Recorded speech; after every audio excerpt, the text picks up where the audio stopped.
Stop worrying about when my money's coming. You're not going to get it. You're not going to get it. What? You're not going to get it. The money? Yeah, you're not going to get it. Okay. It's not for you guys to take. Okay? Whoa, what are you talking about? It's not for you to take. I'm recording and I'm live. I'm live. You listen to me. I'm not afraid of you. I am not afraid of you. I am not afraid of you. Mother. I'm not afraid of you. Okay, no. I'm not afraid of you. I am not afraid of A you. scared person will kill you. I am not afraid of you. I'm not afraid of you. Scared?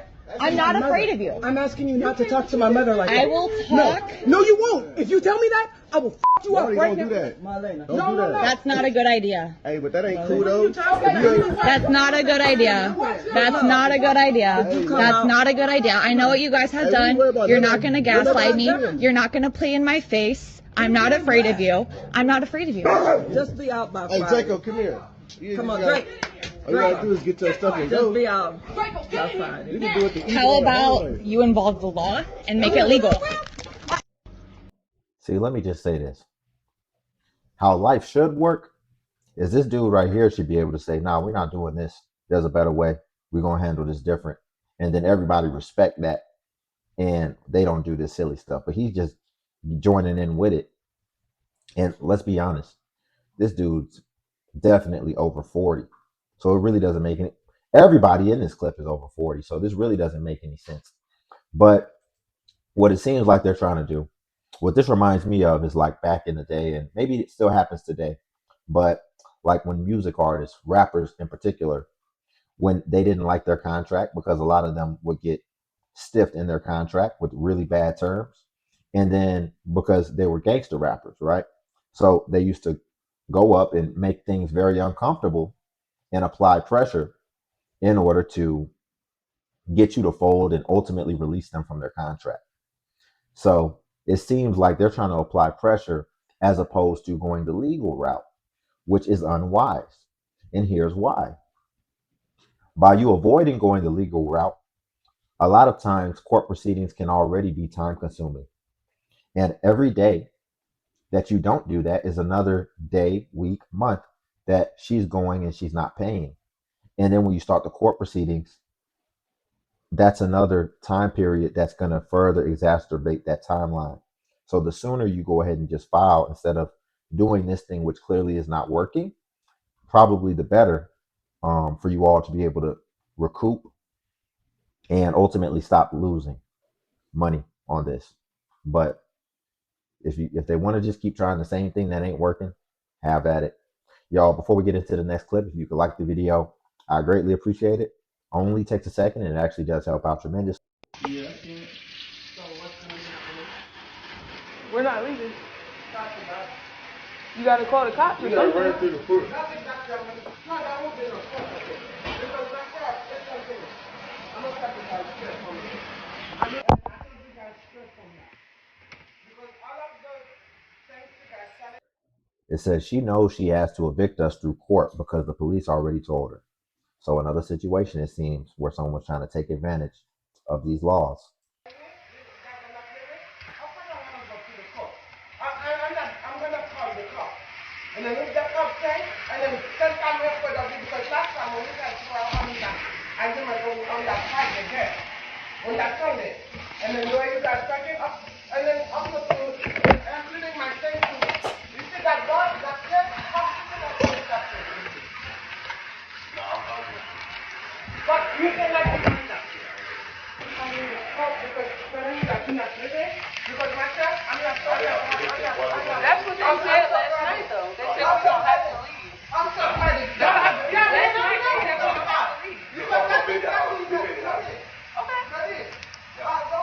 All I'm saying is the cop said we don't have to leave. That's all.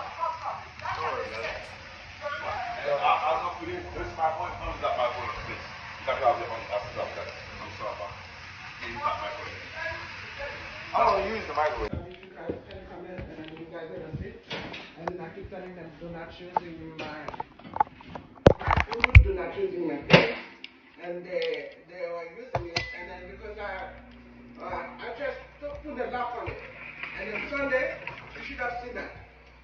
I was home. The caption said they paid their money. But I was Also, the title of this video says, "We will leave when we get ready to."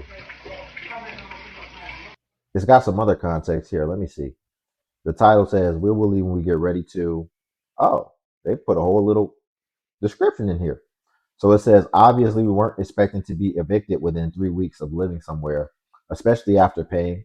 Y'all can stop commenting about it, weirdos. There's a reason we need to follow protocol. Things have gotten escalated to court and police involvement, and we are arranging these things for when we do leave. We literally don't care about what you would do. It's not you in the situation. It makes sense for us in our situation. We obviously won't be there forever. So they must post a lot about this situation. It must be something every day that's happening. Just a volatile living situation in general. Don't be mad that they did not pick you for that Section 8. It's okay. It's okay. Just remember, it was for the elderlies anyways. If you above 50, you're not getting picked. You would have thought. I didn't even waste my time applying. You better go try City Flips. You better go sit somewhere else. Amen. The Housing Connect lottery. But if you did get picked, congratulations. To be able to pay my rent or internet today, I gotta wait until the 6th, but here's what I plan to do in the meantime. I want you all to be able to see that it's due on the 1st.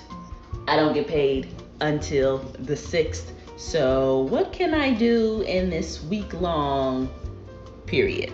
So there's 2 things that I can go hard on this week. 1, freelance work. I currently have 2 clients that I'm working with right now that I just onboarded last week. They have 2 projects. I have one QuickBooks setup and then I have one 2025 cleanup. So the setup, I get $300, and then the cleanup, I'm getting $2,200, 50% down upon signing. So I'm waiting for him to sign. I've been on Upwork for a while now and it's been working. I just gotta go harder on it, and I just love being freelance. Number 2 is digital marketing. I've been trying to get into digital marketing and I just haven't been consistent, but I'm going hard on these posts. I have another Instagram that I'm doing digital marketing on. I'm growing slowly but surely. I haven't been receiving all of the results that everybody else say, but if you want to track my journey, you can always come back here and see. This is what I'm talking about. This is what I'm talking about right here. Keep in mind, it seems like she has a real job, but then she also does freelance work in a multitude of different areas and focuses. I heard her say she can help you with your QuickBooks, possibly accounting maybe, as well as also digital marketing. You know, just look at this scene right here. You see she's got the chalkboard in the back. She's on it. And tying this back to what we usually talk about, which is people who have been abusing government assistance for a long time. This is what I mean. A lot of these skills, most likely she self-taught herself. And then she was able to bring in extra income. You can self-teach yourself just from online, from reading books. And I'm always wondering when people just act like there's no way they can work, there's no way they can try to make extra money aside from just coming on TikTok and asking you to donate. But she's showing you. You have to put in some work and you have to be consistent. And ultimately, she's doing all this stuff from the comfort of her home. And she's bringing in money and she's changing around her life. So I love this because she didn't just wait for somebody to come and give her something or to just feel entitled to something. She started figuring it out and solving the problem. So shout out to her. I got cousins that been on Section 8 since I was born. So yeah, Trump sure do need to have that little 2-year limit and let me get the fuck up in there. All I need is 2 years. Oh, I could stack up so much. Just give me 6 months of just paying that little $50. $50 for 3 bedrooms. Yeah. Hurry up. Now that's one thing Trump could do. Get you bitches off of Section 8 and get the real bitches that actually need Section 8 up in there. Thank ya. Okay, y'all, so part 2 of when my mom kicked me out for no clear reason. So y'all, I told y'all I packed up my stuff and I ended up leaving, right? But the day me and her ended up getting to it, she left the whole night, didn't come back or whatever. She stayed gone until it was time to pick up my brother, which I know her so bad, I literally told my boyfriend, like, she's gonna stay gone until everybody sleeps, and then she gonna come back up in here, which is what she did. So I end up going to work because I told my boyfriend, like, we're not gonna stay here. We end up gonna finding us somewhere else to go or whatever. Whether we gotta go to a shelter, do whatever we gotta do. So we was already leaving, you know what I'm saying? So I went to work the next day, and I was like, when I get off work, we gonna pack up all this stuff and we gonna get us a storage unit. Y'all, why in the midst of me being at work, my boyfriend texts me and say that she turned the lights off? Like, what are you turning the lights off for? Girl, I'm leaving anyway. But that's the type of petty ass shit that my mama do. Turn your lights off just to say that you getting evicted, or the lights went off to try to see if motherfuckers gonna flee and go somewhere else, instead of just telling people you don't want them in your house. Period. My reason of why I'm mad though the most and so hurt is because this shit just happened to me. She just did this shit in 2023. They just did this shit to me. Thank God I had my place all 2024 after they did that shit to me. I wouldn't have had nowhere to go then. But not only that, it just pisses me off that I literally just helped her get the last 3 cars that she got, and yet I'm standing here waiting for an Uber, y'all, to go to work right now. Like, it just blows me the way that I help motherfuckers and they can't share the favor back. I can't stand that. Reciprocation is not hard when you love people. It's really not. And then not only that, y'all, I'm her youngest child. I don't ask my mama to do nothing for me. I don't ask her to pay my bills. I don't ask her to pay my phone bill. When I had my car, I didn't ask her to help me with my car note. When I had my house all 2024, I never asked her to help me with no bills. I actually took her on a trip where I was living in my own place. Like, it's just crazy how motherfuckers will do you when you at your lowest. And I just feel like if you can do me that way at my lowest, you could never be nowhere near me at my highest. Period. Parent or no parent. Not only that, everybody know I just got my job. So for you to be trying to put me out and do all this extra shit that has nothing to do with me when I just started my job, and then she was my ride, y'all. She don't know how I've been getting to work, nothing. Oh my goodness. Like, just sad. Don't give a fuck about a person.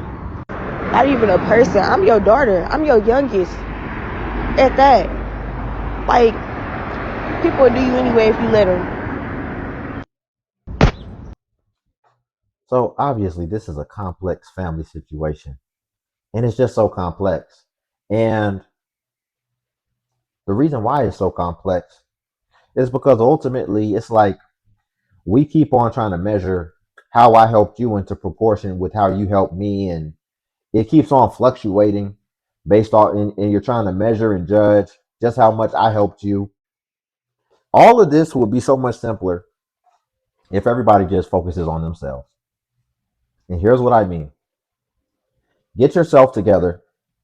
Then you can start trying to help other people and do all this type of stuff.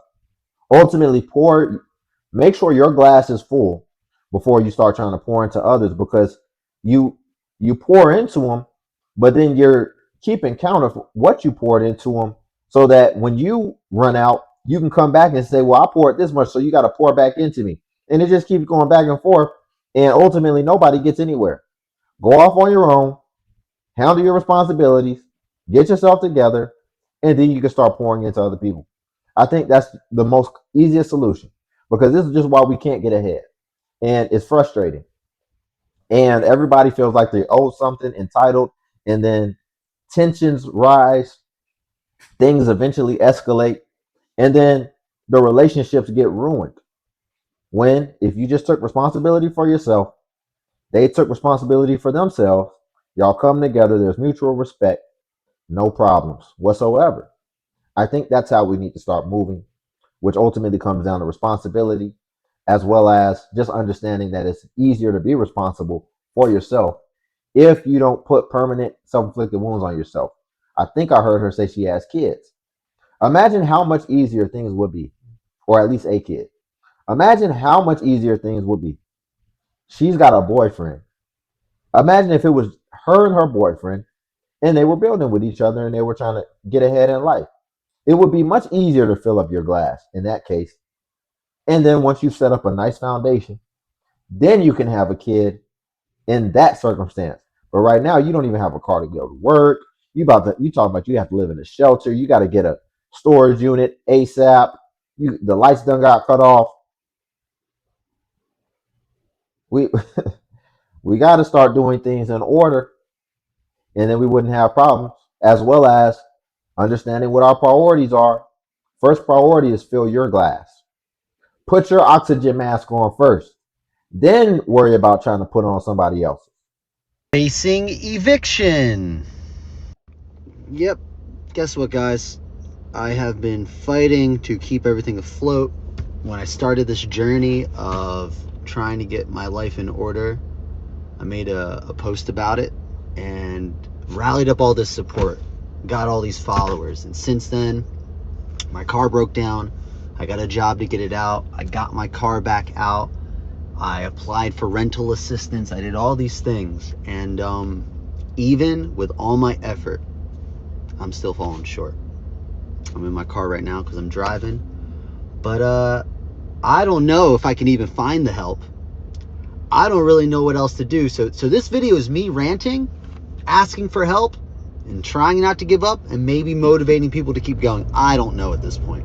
But yeah, I just got an email today that I have 10 days to come up with $5,000 or I'll be evicted. Now, 4 or 5 months ago, my car broke down, like I said, and that was how I made money. I was Ubering and acting, and I could do neither without my car. So I got a job in a restaurant. What? I was able to get my car out. And while I was working at the restaurant, I applied for a rental assistance program with my city, which was going to approve me for the back rent that I owed. I owed about $3,500 at the time. And I was approved by the city, but my property management company didn't do the paperwork correctly on their end. So those funds were never approved, and my rent never got brought back down to zero. So when I finally got my car back out, I lost my job at the restaurant and used my paycheck to get my car out, which would have went towards rent, which made me even further behind on rent. And then I called into the rental program wondering why my rental assistance come through, and that's when they told me that my landlord didn't do the paperwork right.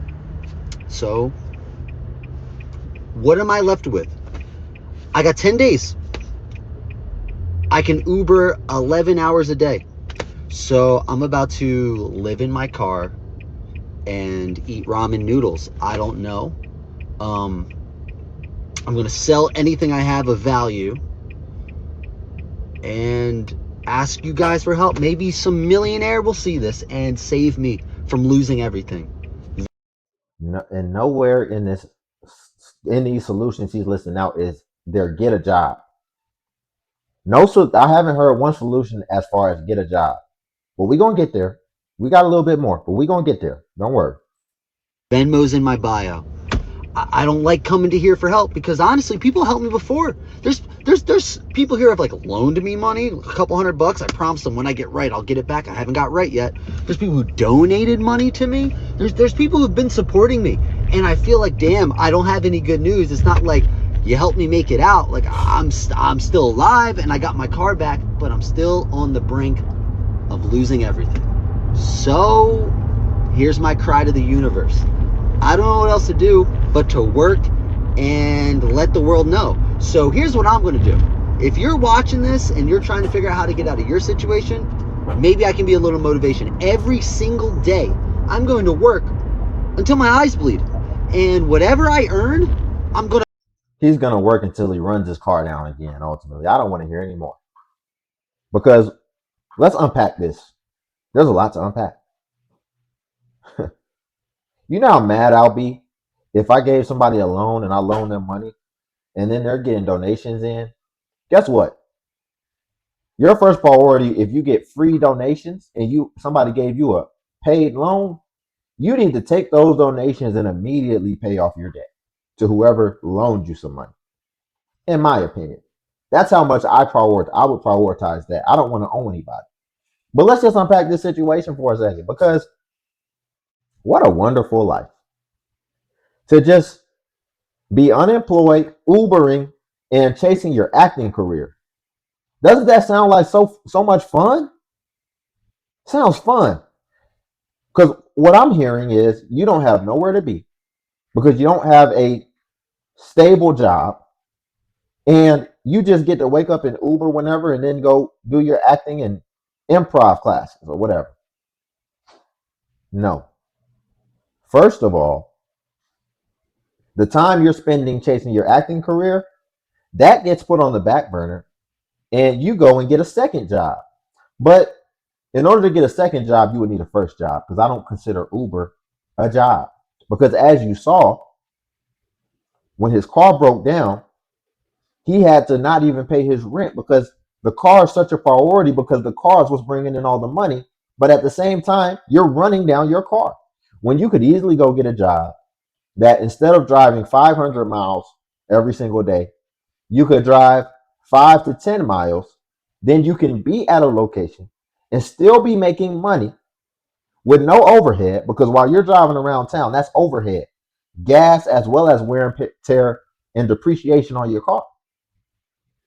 I didn't hear anything in here where he gets a job. And that's a problem, because you keep on coming on here making it other people's responsibility, but you haven't even tried the most obvious solution, which again comes back to getting a job. So that's my thing. That's why I was getting so frustrated. But we can leave it there for the day. If you could like the video, I greatly appreciate it. Only takes a second, and it actually does help out tremendously. Also, if you can hype the video, hype is a new feature that YouTube offers where it helps smaller content creators like myself, and it pushes us to the extent that it pushes the larger content creators. So you press the hype button, and then it shows you the points.